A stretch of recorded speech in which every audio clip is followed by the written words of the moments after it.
Good evening and welcome to the 11th installment of our Collective Power, a virtual speaker series with the Collective Pack. We're going to get started in about 2 more minutes. Thank you so much for taking the time to tune in with us tonight. We have an outstanding panel, something you definitely don't want to miss. So stay tuned and we'll be back in just in a moment.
Good evening again, and welcome back again to the Collective Pack's 11th installment of our virtual speaker series, Our Collective Power.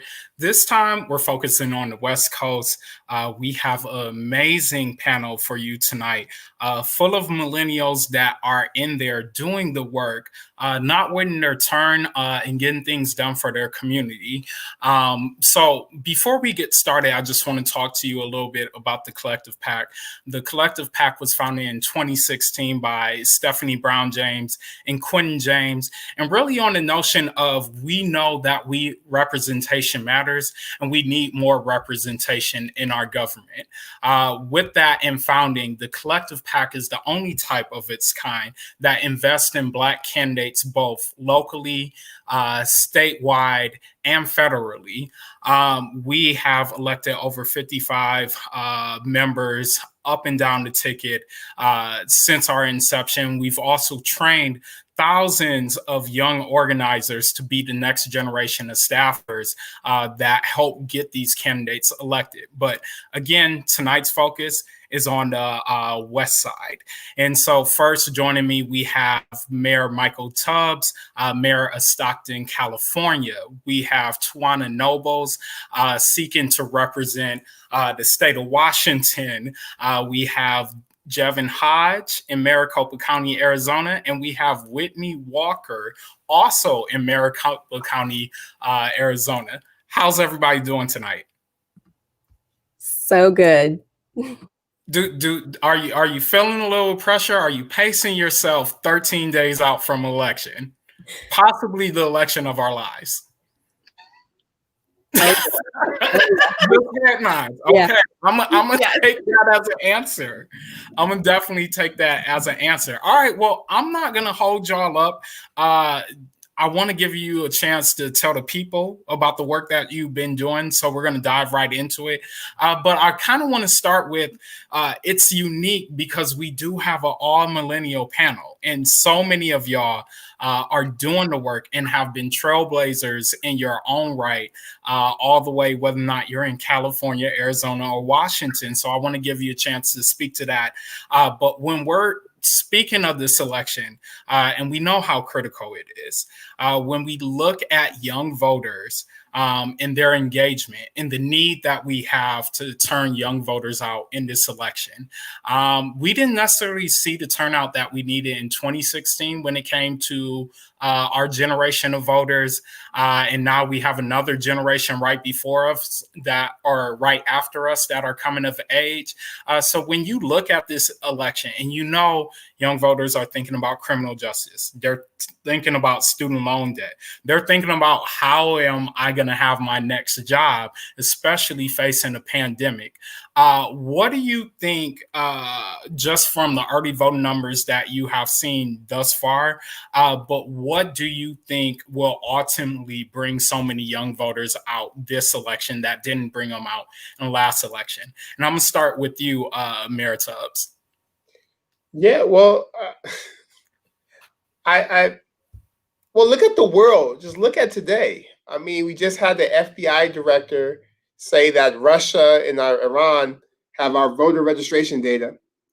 That was after we found out that 575 kids that Trump's administration separated from their parents now can't find these kids' parents. And that's just today, right? And so I think that the level of depravity, the level of incompetence, the fact that nobody could go outside, that no one could show their face outside of the computer without a mask on, I think people really understand. Like we always say, the vote matters because it does. But this is a palpable and tangible example of what happens when we don't vote, or what happens when our vote is suppressed, or what happens if we fall victim to misinformation attacks. Democracy erodes. That in the history of this country has historically been young people, Black people, people of color that have really pushed this country to be a democracy. And this election is going to be no exception to that. So that's why I think folks are going to vote, because no one could live. 200,000 Americans are already dead.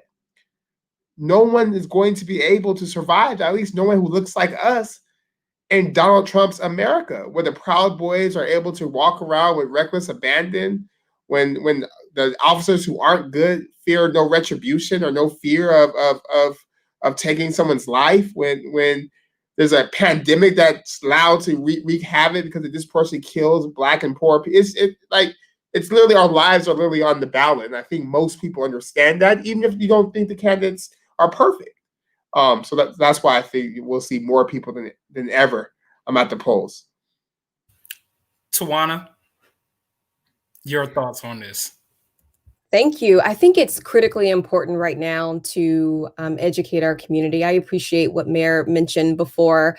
There's a lot of information on social media, and I don't think it's an appropriate time to shame anyone for not voting. I think pointing out the data, pointing out the statistics, talking about what happens when we don't have representation, what happens when we don't vote, then who's appointed, who gets into office, who has the power. So I want to make sure that I'm doing my job to educate young Black voters on the importance and the power of their vote, especially as an urban league leader. I'm the president and CEO of Tacoma Urban League, and I want to make sure that we're doing our part, doing our work to tell folks it's time to reclaim your vote, regardless of what you thought was happening before, regardless of what you thought the weight of that vote was before. Reclaim it now. You can do something right now. So I want to, educate voters and talk about the sense of urgency that Mayor mentioned, and I definitely want to encourage young voters right now to tell everyone, their family, their friends to vote.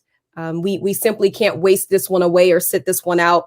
And I think the thing that I'll be committed to, I am a school board director as well, so I've run for office a couple of times, but accessibility is also important. If we want to build back trust, if we want to make sure that our community members can see elected leaders as people who are honest, then we have to be the example. So I want to be accessible. I want to be honest. I want to follow through on the things that I say on a campaign trail so that people can believe in a democratic process. Absolutely. Jevin, and then we're going to go to Whitney. What's Arizona have to say on this matter? You know, like this is Mayor Tubbs, Tawana, you all touched on this, right? Like this is the most important election of our lifetime. In addition to that, this election is a matter of life and death. When you have the commander-in-chief not taking information seriously and allowing hundreds of thousands of Americans to pass on because of their inaction, right? This is a matter of life and death. And we're at a place now in the pandemic where we all know someone who has contracted the virus or who has passed on because of the virus. And so this is serious. This is serious stuff. And so when I'm out talking to voters, I'm reminding them on that you can have political differences. You can have ideological differences, but there is a fundamental difference between right and wrong. And what is happening right now is wrong, and we must all step up to do something about it. And Whitney, bring us home. I echo and support everything that my colleagues just spoke about, but also too, this is an opportunity for people to see what democracy truly looks like and it be reflective of the people that it's intended to serve, but also more importantly, the importance of down ballot races from the uprising that has taken all over the United States with racial injustice, and now everything that happened with the inequities that has been exacerbated through COVID-19. It's a good opportunity to have people be engaged with voting, but also being engaged after November 3rd, for them to really continue to hold their elected officials accountable. And it's powerful when you see someone that has that same lived experience that you have, be in government leadership, but more so policies, be reflective of that lived experience. And I think for now, especially here in Maricopa County, as I always tell people, especially when it comes to the African American community, we're small, but we're mighty. So when we have people like myself and like Jevin and then Tawana in Washington and Mayor Tubbs in California, taking charge and taking leadership to change and put our communities on the right path, this is just easier for other young folks to be engaged and say, I too have a place and have power in this political process. Whitney, you just hit on a key point. So before I get to our individual questions, I have to say it's a unique position. We have all candidates, non-federal candidates, on this panel right now. So you all uniquely know the importance of how what a lot of people would say as the down ballot, but really it's the non-federal races and it's voting up the ballot, because we know that your local positions a lot of times have more of an impact on your everyday life than every other position on the ballot. What does it mean to you to not only be a part of the panel, but when you look around in a lot of the places that you're running on, you're seeing younger people, but you're seeing Black people be all over the ballot. Can we talk a little bit about the representation, what it means to just see people that look like us on the ballot and have something to vote for beyond just the president of the United States that is going to have such a monumental impact on your everyday life? And we'll start with Jevin this time. You know, it's refreshing, to start off with, right? Because as you're looking at your ballot, folks are doing the research. You're seeing the most diverse ballot, right, of all time, right? We have a Black woman running for vice president. We have in Maricopa County, right, for the first time in its history, come November 3rd, we will have 2 of the 5 representatives to be the first county Black officials, right, in Maricopa County. And so, for me, it brings me so much excitement to tell that story. It brings me so much gratitude to be a part of this process at this point in time in history. I am going to look forward to the day, win, lose, or draw, when I can sit down with my grandkids and talk to them about the experiences that we're having right now and what we're fighting for and what we're building. And I hope that the world is going to be in a better place because of the efforts that folks like Mayor Tubbs have put forth and folks like Tawana Nobles have put forth, right? And because, we're at a point in our history where we're at that fulcrum point. And we can relapse and we can go back to where we came from, or we can get our acts together and continue to move forward. And, it's really going to be up to us as folks that are running for office and to the people to truly empower, right, their democracy to work and their government to work for them and not against them. Mayor Tubbs, your thoughts on this? Yeah, I absolutely concur that it's exciting to have so many people who look like the communities they serve on the ballot. And I think, but part of it also shows the limitation of voting, because David Cameron looks just like me, the Attorney General of the state of Kentucky, and refused to prosecute in the Breonna Taylor case. So I think part of it is also ensuring that it's not just folks who cosmetically look like us, but who actually have our best interests at heart, who actually are running on a platform that speak to policies that get to ameliorating many of the conditions that come from the lived experiences that many of us share. So I'm definitely proud, particularly of this panel of candidates you have today, of folks who don't just check a box, but who are adamant and focused on using power to engender policies that make opportunity real for all people and make things better for all of us. So what a time to be alive. It's a great time for the top of a ticket with a Black woman as vice presidential candidate of a major presidential ticket. That's a big deal. All the way down to mayors and county supervisors, state senators, et cetera. It's a great time, and I hope that the energy continues as we seek to legislate and actually put things on the book to let people know that their vote counted, their vote mattered, that they actually put somebody in who's not a placeholder, but who's actually going to shake the table and get some things done. Whitney, we'll go to you next. Again, looking at the representation on the ballot, heck, you're in Arizona, Maricopa County. It's two of y'all on this panel that are running for the County Board of Supervisors. Talk to me about it a little bit. A quote that I hold near and dear to my heart is from Barbara Jordan. She said, what the people want is simple. They want an America as good as its promise. And when you have young Black leaders like ourselves answering to that call to make sure that America holds true to its promise, not for some, but for all of us.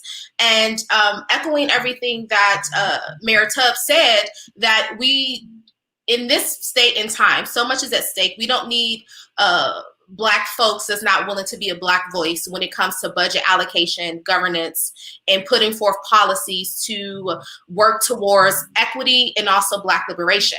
So here in Maricopa County, one of the things that we have done, shout out to Jevin, is that we've brought our lived experience of what it means to be Black in America, but more so Black in Arizona, in all representation into the forefront. Whether it was talking about police brutality and injustices regarding race and classism, or whether it was bringing new people to the fold of having them be involved politically beyond voting. Having fundraisers with non-traditional folks that was their first time ever donating to a political candidate. And the connection was because we brought our lived experience to the forefront. And that is something that I hope that within our community, especially here in Arizona, that we continue after November 3rd. Tawana, bring us home. And for perspective, you would be the first Black person elected to the state Senate since 2010, I believe. But y'all got a lot of history going on in Washington right now. What's this moment mean for you? Thank you. And I would be the first Black person elected to the state Senate, period. Everyone else has been appointed. So this would be a really great opportunity. And I would be the only person serving in our state Senate that is Black if I win this race. So it's so important that I do win. But representation is critical. You know, my foster father was an elected official in Phoenix City, Alabama. He was a city council member, and that was the first time I knew this was something I could do. I could be Black and an elected official. I could serve my community in that capacity. And then my undergrad is in U.S. politics, and once I finished grad school, I worked on a campaign of Mayor Victoria Woodard's, but it was her city council campaign, which we won. Yep, your colleague. Love me some Mayor. I was just texting her, like, is she on your team? Yeah. Yes, she better have told you I'm her daughter. But I was her campaign manager for her first and second city council campaigns. And so even then I started to just affirm, gosh, I can't wait for an opportunity to run for office.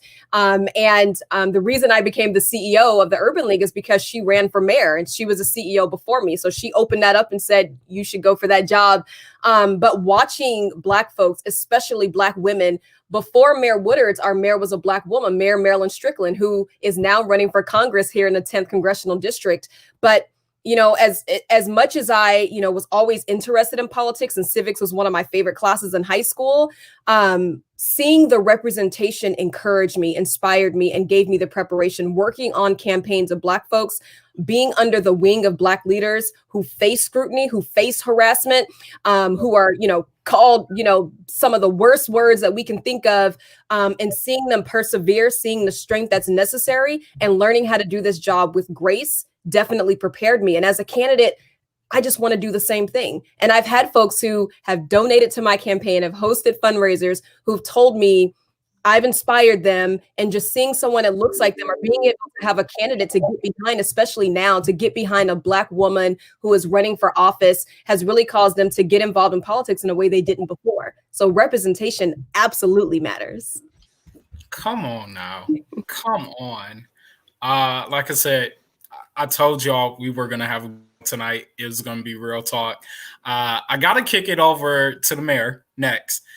You've been making a lot of headlines lately. You have an HBO special about the groundbreaking work that you're doing out in Stockton. It wasn't just historic and you being so young when you were elected, but then you actually did the work. And you showed, I really think, for a lot of young people, not just in California, but around this country, that young people have a lot of stuff to bring. Young people can just be as hardworking and have great ideas. And when we're talking about ideas, you took a chance on something that a lot of people haven't tried: universal basic income out in Stockton, and looking to actually get families a lot more help that needed the improvement on their circumstances that they have right now. So can you talk to us a little bit about, you know, again, for folks that may have not watched the HBO special, just what inspired you to take a chance on that, and what has been your lived experience and working to change the culture in Stockton and making it thriving city in California? Yeah, no, well, thank you for the question, Chris. And part of it stems from what we just discussed, and that it's not enough to be elected. First Black mayor in Stockton's 150 plus year history. It's not enough to be the first. I'm the youngest mayor of an American city, over 100,000 people when I was elected. It's not enough to be the youngest. That signifies that something should be different once you're there. And I've been very, very conscious of not being different for different sake, but making sure our government works differently. And I think it was Whitney who said that the government just works for everyone and works for all people and actually addresses real issues. And that's where the basic income demonstration came from. It came from, identifying that poverty was the biggest problem in our community, that everything else we care about, from educational attainment to homelessness to violent crime, is all symptomatic of a deeper issue of endemic and structural poverty. And that's generational in our city. And also understanding that, particularly in times of leadership, if the status quo is untenable, you have to do something about it. You can't just talk about it. You just can't be upset about it. You have to at least think about what could be better. And it also came from studying the folks who came before us, that before any tech bros or anybody like that, Dr. King was talking about basic income right before he died. In his last book, Where Do We Go From Here? He has a whole 5 pages dedicated to this notion that we need a guaranteed income. The Black Panthers, I think demand number 3 is a job guarantee and or a basic income for all people. The National Welfare Organization, a group of Black mothers who were organizing in the 60s, talked about a guaranteed income. So it's really about sort of how do we at least test those ideas and see what work, but understanding that in doing so, we're going to do so in a way that A, honors the dignity of all people, B, doesn't fall into racist tropes about who doesn't work and who's poor and why they're poor, et cetera, but it really speaks about the need to question these ideas we have about the fact that people are poor because they don't work hard enough, or people are poor because they're not working, or people are poor because they can't manage money, or people are poor because they don't know how to make decisions for themselves, and really hammering those notions on his head. Because I think as an elected official, the most important thing you could give to your constituents in your service is trust, and trust in them to have the agency, the intelligence, and the ability to make their own decisions. So we started our basic income pilot, $500 a month for 18 months, and we extended during COVID. And what we found is that people spend money like how you and I spend money, because people are people. And over the last 3 months, we started a group called Mayors for Guaranteed Income. And now we have 25 mayors from across this country who are doing their own guaranteed income pilots, including Mayor Waters from Tacoma, Washington, Mayor Asia Brown, another millennial mayor of Compton, California, just announced 800 people in her community. Other mayors to come pretty soon. So it's I think particularly for folks watching, and we're talking about the importance of votes and the importance of collective power, that when you vote someone different, that you might get a different result and a good result. And that's why supporting the candidates like us all, particularly the first-time candidates or the candidates running for new offices, is so important, because you're going to get a different perspective. Like, think of Ms. Nobles. The fact that in Washington, there's not one Black person on the state Senate, the body that determines police accountability, the body that determines social service funding, the body that determines workforce development dollars, the body that determines, like that is crazy. And imagine what she's going to bring to the table because of her lived experience to that role. It's going to be a whole, the conversation is going to change because she's in the room as a Black woman. And I'm excited to see that. If you think of Whitney and Jevin being the first African Americans on a county board in a swing state. Again, another entity that impacts the health response to this public health pandemic. Like, imagine how different the conversation is going to be with having people who see all people, including Black people, in their decision-making process. So you'll see a lot more innovation, a lot more new things when you elect people who have a different perspective, and one that's oriented, again, to fixing problems, to being more committed to getting it right than to being right. One, I feel like you're in my head and you could moderate this panel. But you queued me up perfectly going to Tawana. Again, I'd be remiss. Washington is on track for a historic year, and it's hard to imagine, but when we think about Washington, we don't always think about Black people occupying these spaces. Again, we're set to possibly see the first ever Black woman ever, not even Black woman, Black person elected to Congress in the state of Washington. If Marilyn Strickland, former Mayor Marilyn Strickland gets in. And again, talking about the state Senate, and I'm a little bit impartial to state legislators. I've seen the effect that they can have being an executive director for a state legislator.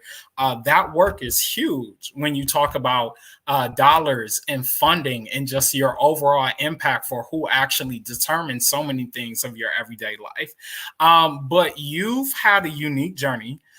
You've had some emotional challenges. You've had some financial challenges, as do, I feel like, a lot of our Black candidates that run for office in the first place. Yet none of those things have been barriers. You're a leader in your community. Talk about what this moment means for you, but what are you looking forward to the most in doing when you are the next state senator out of the state of Washington? Because I also believe in speaking of words of affirmation. So we're going to call you state senator for the rest of the night. As the rest of you, we're going to call you by your titles that you will be presuming. And Mayor, we know you're going to get reelected this year. We're confident in your success. So, but talk to me a little bit about that, State Senator Nobles.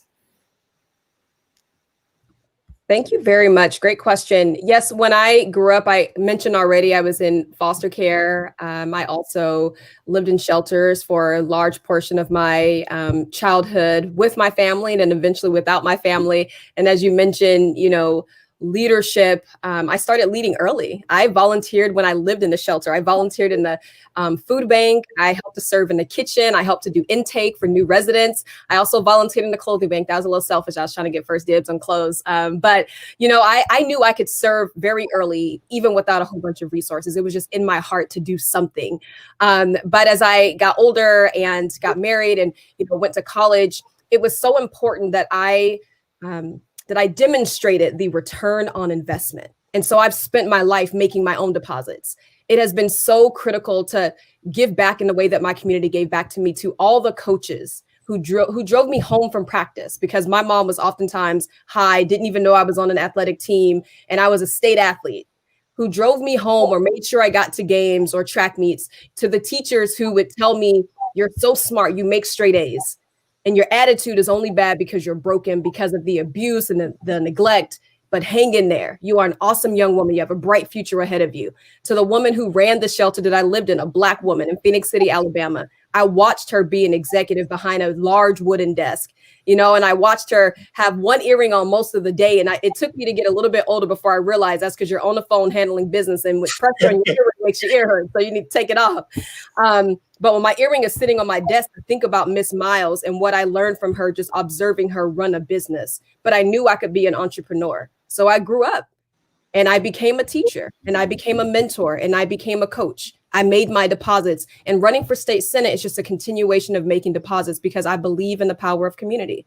I believe that because my community wrapped its arms around me, would not let me go, that I made it here today, and my community continues to show up. It's why our legislative race is the most expensive legislative race. I'm challenging an 8-year incumbent, have out fundraised him. We have more individual donors. I mean, and I announced in March, when people thought, what are you going to do? He has like $300,000 more than you do. Well, I'm not going to raise $300,000. We've raised like $800,000. So it's a competitive race. But when you come from where I've come from, this is lightweight. This really is lightweight. Even the negative attack ads, and I'm not trying to be funny, it's just real. I'm like, there isn't anything my opponent could say about me that's worse than what my own mother has said about me. I'm sorry. These ads are weak, but I'm still going to stay focused on what the people need and how I'm going to show up in my community. But everything about what I have gone through as a young person, as a young adult, as an adult, being a mother, and I'm human. So even the struggles I continue to face today, they make me stronger. They make me real. They help me to understand the needs for housing and healthcare, education, employment, justice in our community. So I'll continue fighting for it every single day. I'll continue making my deposits because I believe on the return on investment. Come on now, give us a word on that.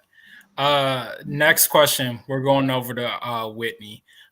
In your career, and again, you're running for Maricopa County Board of Supervisors, District 3, if I'm correct. And so you've been a huge advocate for domestic violence in your career. Your campaign is also advocating a lot for education. So this question is a little bit twofold. One, we've seen a lot of increase in the percentages of deaths when it surrounds domestic violence issues. What do you feel like you can do to combat that from the position that you're taking? But also, when we're talking about a pandemic, and we know there are a lot of troubling things when it comes to education still, challenges that not only students have, but even our staff, and keeping them safe to teach our students go back to school. When you think about those two issues that are so close to your campaign, what do you feel like you can do to address them from the position that you're in? Thank you so much for this question. October is Domestic Violence Month, and tomorrow is Wear Purple Day for survivors and honoring them. My sister is a survivor of domestic violence. She, and because of her situation, she ended up being incarcerated in Ohio for 5 years. So this commitment completely changed my career trajectory when I was an undergrad at Norfolk State University, which I was originally studying to be an urban planner, but because of the situation my sister was in, and because my mom being a single mom and us being low income, we didn't have the language to really describe into partner violence or gender-based violence and what that actually means for a community or a family. So ever since 2009, I've been a champion for girls and women, in particular, women of color. And domestic violence, unfortunately, impacts Black women at a larger scale than any other race. And ever since 2009, I understood the intersections and became committed to studying race, gender-based violence, and classism. And that led me to work on the reauthorization of the Women's Act, to make sure that we had the most expansive protections for women of color. And also here, expanding protective orders and advocating for more inclusive language when it came to gender identity and also race and ethnicity. So that way, when folks wanted to get a protective order who experienced domestic or sexual violence, they felt seen, heard, and valued in this policy. But for Maricopa County, Arizona at large still has $0 of funding for sexual violence and sexual assault. In the state of Arizona, in Maricopa County with 4.5 million people, we do not have a standalone 24-hour rape crisis center. All of our family advocacy centers here have the president of law enforcement. And if you are a community of, belong to a community of color and live within the margins, or even if you're undocumented, the process of you going to seek services in the presence of law enforcement that still cooperates with immigration officials is few and far between. So that is partially inspired me to run for Maricopa County Board of Supervisors to make sure that we provide the resources, but more so the budget allocation to these resources to get it to families that actually need it. Here in Arizona, because of the pandemic, we've seen spikes in domestic violence and people have nowhere to go, but we cope with that with affordable housing.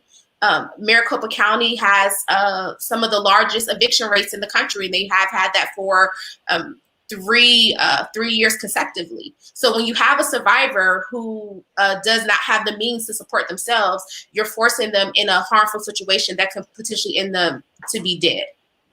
Now we cope with that with the pandemic that's killing people and attacking our communities of color at alarming rates, because we are the frontline workers. We are the workers that work at the grocery stores, that drive the buses, and we need to make sure that we are protecting them. And this also addressing here the internet gap, right? So we have a lot of students within my district that are low income. They are experiencing a digital divide because we don't have broadband services here in Maricopa County when it comes to making sure they're equitable. And this is something that was part of my policy even before COVID. Once again, Maricopa County has so many inequities. And so when you elect people that was a person of early childhood education herself that relied on these services in school systems in Virginia, I know firsthand what it need, what a family needs or what a student needs, or more so what a survivor needs to make sure that they're safe and they're healthy and they can thrive.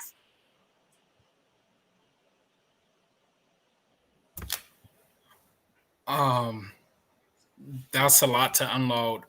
When you talk about domestic violence, it's definitely something that hits home for me. I was fortunate enough to have a mother that was a huge advocate, still to this day, when it comes to domestic violence and sexual assault. And we know, like you said, it's not just Maricopa County, even though it's huge there. It's a problem that we're dealing with around this country that we have to be better with.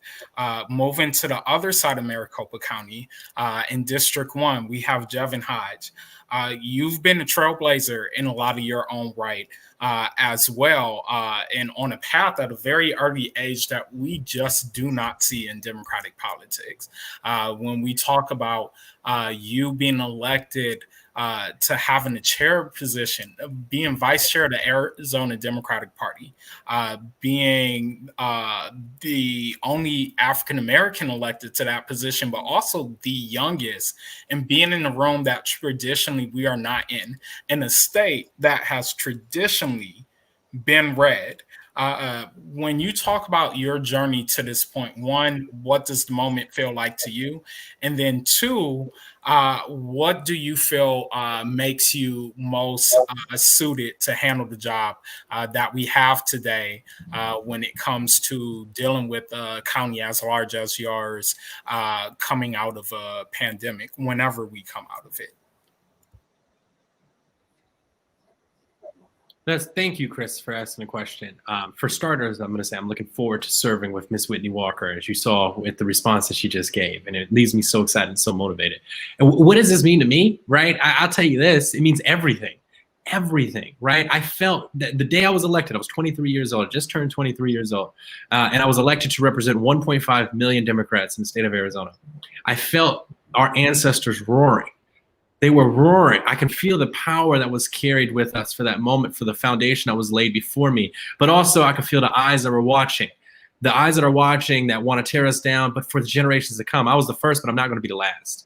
And that's been my, everything that we've lived up to. And I say we because we're doing this together. This is not me. This is every person that is invested in me. This is everybody that's been along the way. We're doing this collectively together as one. And so it's so vitally important that we have, folks like myself in these positions in the democratic infrastructure, running for office, right, that can bring this perspective. When you talk about what makes me qualified, right? What makes me, someone that can lead in this moment? It's the fact that, one, I bring a diverse perspective to the table. I'm the son of a single parent, right? I learned from the best, Miss Burdetta Hodge. And let me just take a moment to talk about Miss Burdetta Hodge, right? The first Black woman elected in the city of Tempe, the first Black school board president in the East Valley. She's someone here that folks look up to. In 2016, she was one of 3 Black women elected in the entire state of Arizona. And so we need, I learn from the best, right? I learn from the best, but most importantly, I bring that life experience to the table that's going to be needed, like Mayor Tubbs said, right? That's going to be needed when we're making those decisions that are going to impact our most vulnerable populations, that are going to impact the communities that have been left out of the process. I often tell my team this, and I say, right now, yes, is my name on the signs, is my name on the ballot, but it's just a placeholder. It's a placeholder that actually means the people. That means the community. That means investment in education. That means investment in healthcare. That means that we're going to be a voice for the voiceless and the people, and making sure that the people closest to pain, right, have a seat at power, and that they're in the decision-making process. In addition to everything else that I've done, right? Don't even get me started on the other leadership positions and the large budgets that I've managed or what I do for my professional life. But the mere fact that there's going to be voices in the room now that are going to be making decisions over a $3 billion budget that is going to change the course of direction for our county and our state and our country. Because look, think of it like this. If we had a more comprehensive response, and if the governing body of Maricopa County wasn't reactive to the coronavirus pandemic, Arizona would not have been the hotspot of the world. We would have been able to slow the spread of the virus. We would have been able to do more because, they decided, they chose not to because they're reactive and they're not proactive. They don't care about people. We do. We love people. We lead with love and we lead with compassion, and it shows. And that's what's going to be brought to the decision-making table, is that you're going to have folks that are going to actually invest and serve the communities that they're elected to do so. So I feel like we keep hearing a unifying theme here. You guys, again, are doing my job for me. Obviously, the Collective PAC. We support building Black political power, and we say that representation matters. And to change the laws, you got to change the lawmakers. Every single one of you have hit on what it means to have voices in a room that just have not been there before. So we're moving into our home stretch. So I want to start with this first question, and we're going to go back to Mayor Tubbs to start this. When you hear the phrase build Black political power, what does that mean to you? In one sentence, or how long? However you want to take it, brother. Necessary. Jevin? Oh gosh, Mayor Tubbs took the best way to sum it up. But it's to build Black political power. It means that we are going to invest in each other. We can't grow as people until we support one another. Tawana? It means we have to win. We need to be elected or reelected so that we are putting forth all the issues that are critically important to our community. And I love that someone said we lead with love, we lead with compassion. I'll speak for myself. I know what it's like and what it feels like to be oppressed. And that is something we want to remove in our country. So we also stand up and defend everyone. Whitney? Many of us on this call are the first. So building and Black political power means making sure that you're not the last or the only one, that you bring everyone with this lived experience with you. Next question. What was the moment, and we'll keep it on you, Whitney. What was the moment that you knew you were ready to run for the position you're going for now, and in case of Mayor Tubbs, the position that you hold right now? Starting with Whitney. I knew I had the education and I knew I had the professional experience, but more importantly, I knew that this voice and these lived experiences was a necessity in budgetary allocations and policy making here in Maricopa County. And I go back to Audre Lorde quote, I'm deliberate and afraid of nothing. And so with that being said, we win with Black women. Black women start revolutions. They lead movements. They inspire a generation. So I knew I had everything within me to not only win this position, but lead and put Maricopa County on the right trajectory. Jevin. And there were several moments along the process, but I'm going to say, Chris, if you'll indulge me, I'm going to change your question just a little bit to say the moment that solidified the reasoning why I was running. And it was when the Maricopa County Board of Supervisors was granted $450 million from the federal government to combat the coronavirus pandemic, and they did nothing. They didn't act, they didn't expand testing, they didn't expand contact tracing, and they didn't even enforce a mask mandate. I knew at that point in time, my voice was so important and needed on that board because our community was the ones that were being harmed and were not getting the support and care that they needed. Tawana? Thank you. It was bad enough that my opponent in particular, voted against important healthcare legislation, votes against women's reproductive rights, voted against an important bill that would support anti-discrimination, has simply gotten in the way of very important legislation here in the state. But this year, February, I was not even thinking of running for state senate, not at this time, but a missed meeting with my senator because I, along with the Urban League of Metropolitan Seattle, so Tacoma Urban League, the two urban leagues here in Washington State, made several meetings in our state legislature, and we're introducing ourselves, introducing our Black agenda, letting folks know we're working together, saying hello.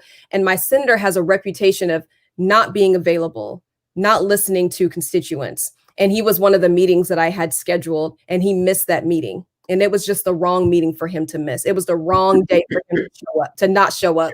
And so after that, I decided, are we going to tolerate this another 4 years for a total of 12 years? And no one had announced to challenge him. I mean, I beat him in the primary, and I think that too solidified. I just beat an 8-year incumbent who had more money than me, had more name recognition. This community wants change. So here we are running a very strong campaign, but I knew the day that he missed that meeting, I had to do something. And I was ready. I had the lived and professional experience to take him on, but I had the most important thing, the backing of my community. So I made some phone calls, and everyone I called said, I'll support you, including Mayor Waters. But I made some very important calls. And once my community was behind me, my family was behind me, we were solid, and we've been solid since. Come on now. Mayor Tubbs, bring us home on this question. Yeah, well, when I first ran for office, I was 21 years old. And I was a college student. I was literally in the end of my senior year in college. And it was after my cousin had been murdered in Stockton, and the then mayor was asked about a big crime reduction strategy that she was going to unveil. At the State of the City, she announced it in May. They asked her again in December when I happened to be home for school watching the news, and she had no idea what the reporter was talking about. And much like Tawana, that just struck me as deeply disrespectful. And also, I think symptomatic of just a wider callous disregard of the lives of poor folks and Black folks in the city, or people of color, because that's 90% of all of our homicides in Stockton have been young men of color for the past 28 years. So that's when I didn't even know if I was ready to run, right? I didn't have the professional experience yet. I was an intern. I had done some community organizing and stuff, but I had no idea if I was ready. But I just knew I couldn't live with myself if I didn't do anything to what I deemed as not just disrespectful, but deadly to my community. And I'm so glad I ran, because now with all I know and all my quote unquote experience, I might have made a slightly different decision. I might have decided, you know what, I'm not ready yet. You know what, I need this, I need that. But I think just diving in and running, but also understand that what I lacked, make sure I had people with experience, make sure I did my homework, make sure I learned what the hell was going on.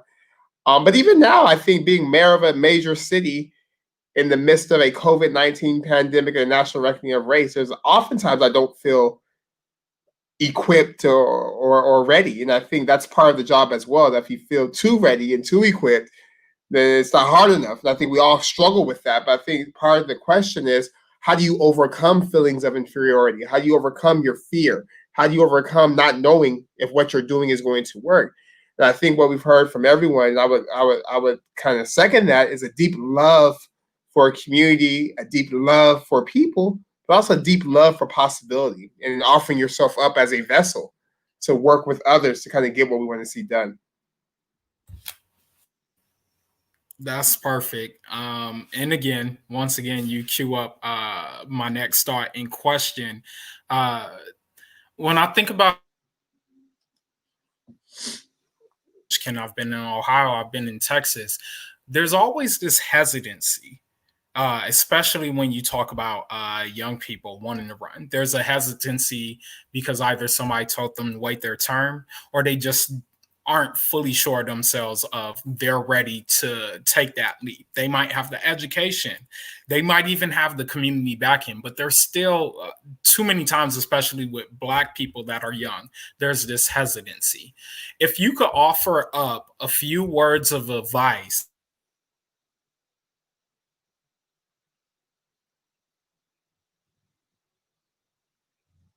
you say, what would you offer up in your advice to them?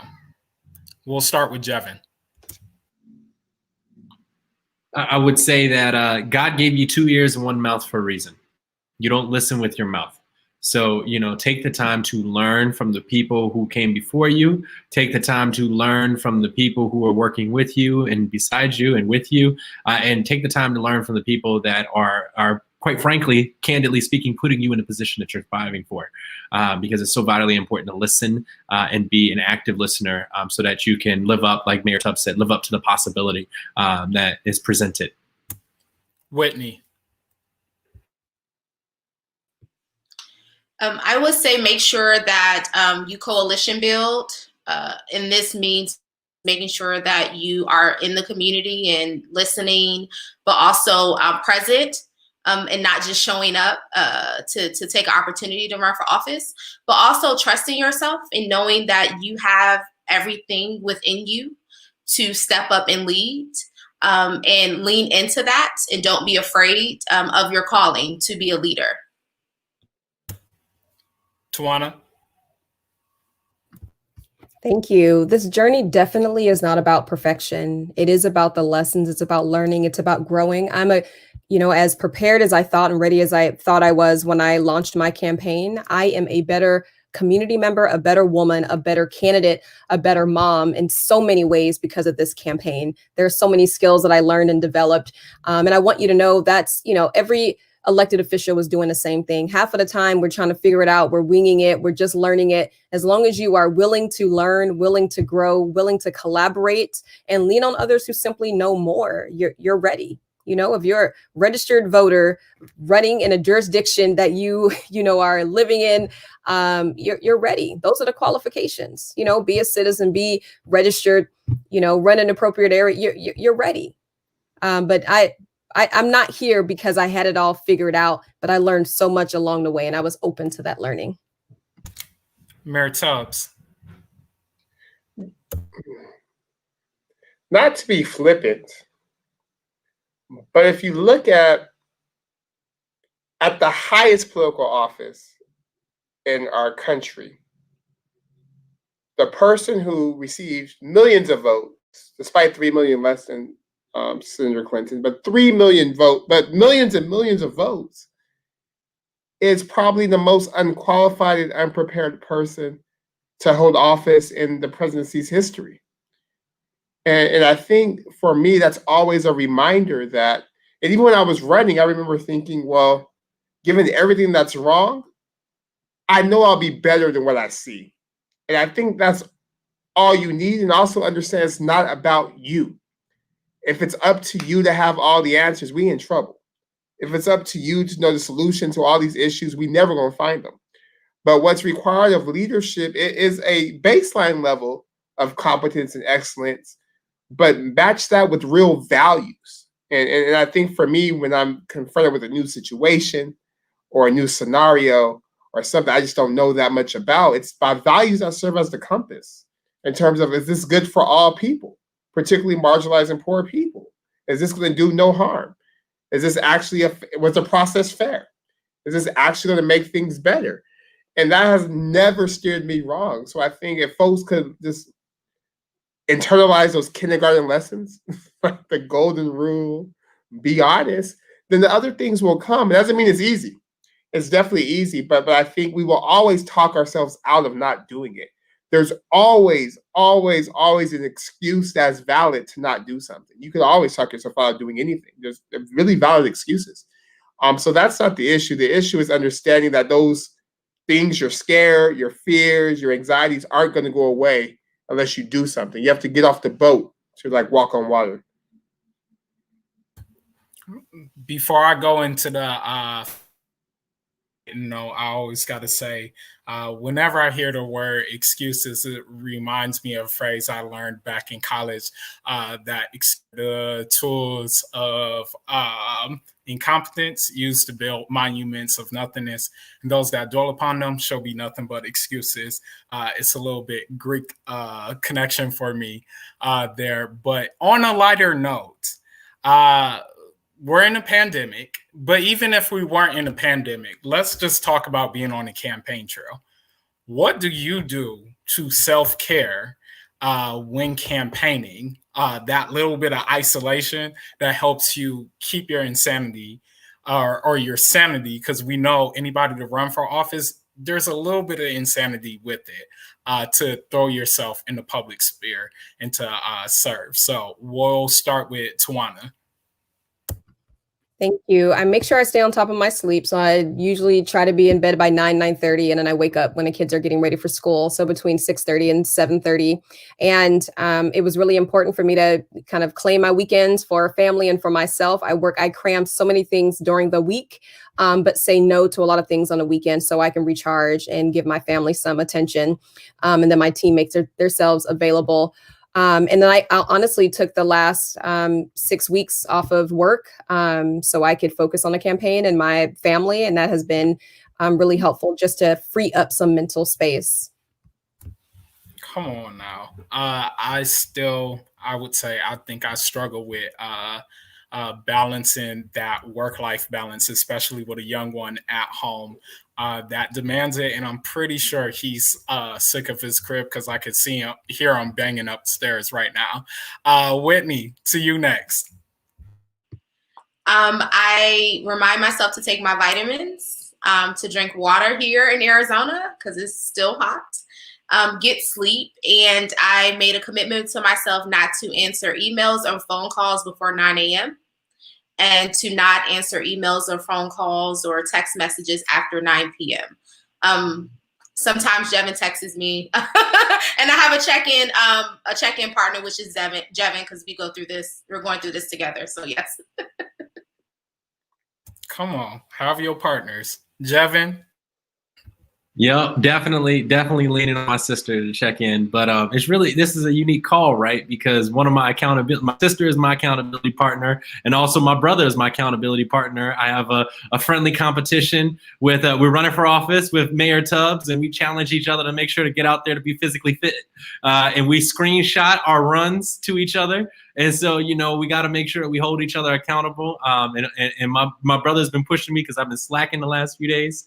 But yeah, I try to do everything that I can I have this little thing that I talk about on Instagram, and I call it your 5%, right? It's your 1 hour every day for you, right? It's 1 hour of your day, it's 5% of the day. So making sure you're doing something, whether you're reading, you're writing, you're working out, you're doing breathing, right? Whatever it is, taking that 1 hour every day just for you to collect your thoughts. And I try to do that in some way, shape, or form every single day.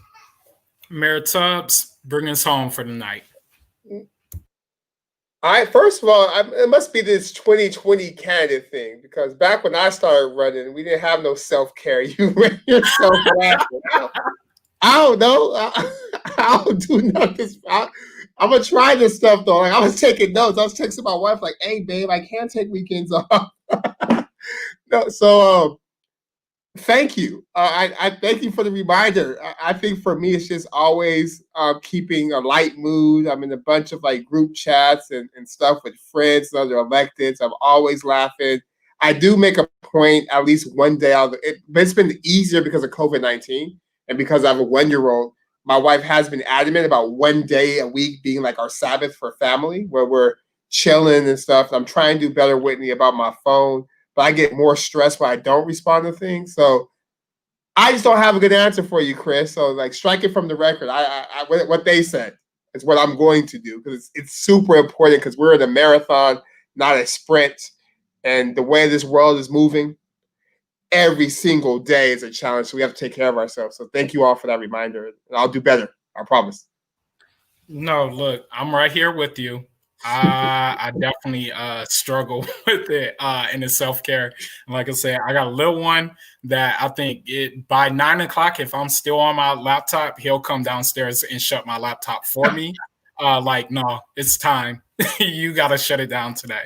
But seriously, you all were remarkable. It's the first ever time I think we've had a panel of all millennials that things out here in the community. So one, thank you just for being dope and living your best life tonight.